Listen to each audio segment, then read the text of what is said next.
Well, let's return to our top story, the coup in Niger. Mohamed Bazoum was handpicked by his predecessor. He also held several ministerial posts before becoming president. Katia Lopez-Hodoyan takes a look back now at his political career.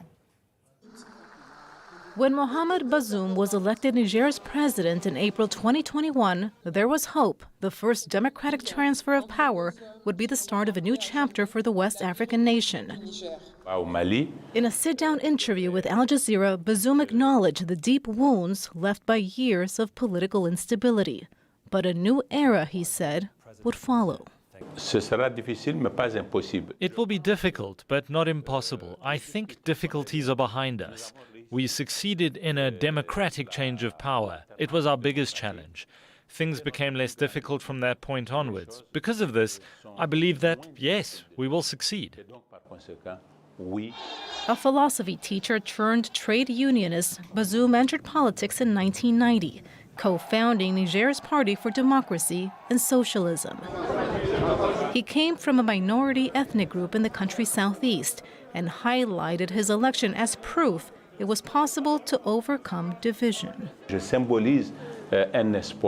symbolize a hope, simply a hope for the end of the ethnic issues and the relationship to power.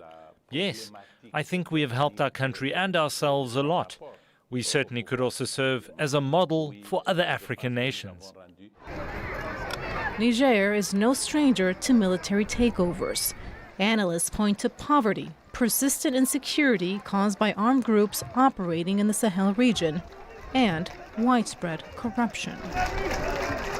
An ability to fight corruption, that has been a major challenge for West Africa's democracies, and that almost consistently, almost legitimizes the military's desire to intervene. Corruption is the big elephant in the room. Back in 2021, just days before Bazoum was sworn in, the army stopped a coup attempt. This time, the threat came from within the presidency.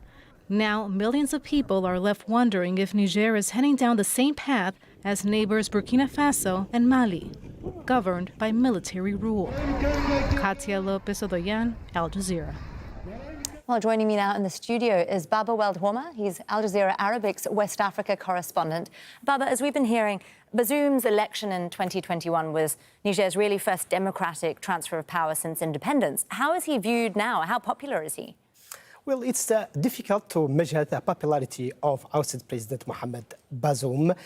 We know certainly that yesterday some of his supporters tried to protest in the capital, Niamey, in refusing what the presidential guard, refusing his detention by the presidential guard yesterday, but they were dispersed by the presidential guards. And really, there has been no such, let's say, popular uprising against him over the last 2 years. He was quite popular. He was considered, Niger was considered as a haven in that region. Stable. Yes, stable, relatively stable, but they could secure this political transition from Mohamed Youssoufou to Bazoum, something that many countries failed to do over the last years, such as Mali, Burkina Faso, Guinea-Conakry, and also in Chad, neighboring Chad, to the east of Niger. So he was somehow popular. He had his supporters, his ruling party. We cannot measure how he is now because the constitution is no longer in effect in the country, and people are not able to demonstrate except if they are supporting what the military, the coup d'etat that the military has staged yesterday. Sure. It is so far, well, it's so far been a bloodless coup. Do you have a sense of what's triggered this? Well, we know that a president was detained early morning yesterday, and there hours passed. And probably there was such, let's say, dialogue between the presidential guard and the rest of the military battalions, especially outside of the capital, Niamey. And the military succeeded to avoid this bloodshed, to avoid this confrontation, as the military declared a few hours ago that they are backing the move taken by the Presidential Guard so that they can so that they can avoid any military confrontation between the different battalions of the Niger army. Well, we know that the Presidential Guard initially said this was about economic mismanagement because of insurgency in the Sahel that was also being mismanaged. We know that Niger is obviously in a bit of a tough neighborhood, right? And militancy has been increasing across the region. So this could have some very broad implications for a lot of vested interests. Yes, but Niger's situation, its current situation, is not different from what it has been over the last, let's say, 10 years. Militancy has been ravaging the region in Niger, as well as in Mali, in Burkina Faso, and large areas of and regions of these countries are out of control of the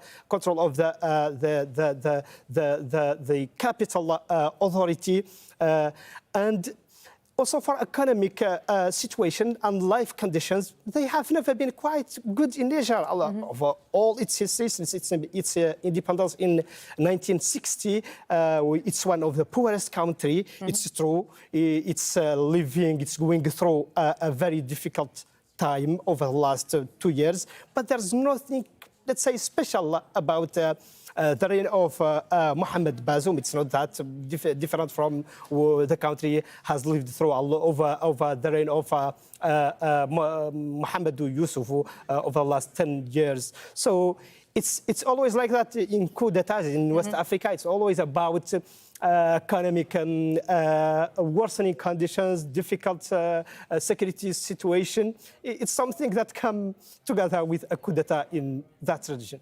Very common reasons given then. Yeah. Baba Weld Horma, Al Jazeera Arabic's West Africa correspondent. Thank you so much for joining me here in the studio for our News Hour. My pleasure.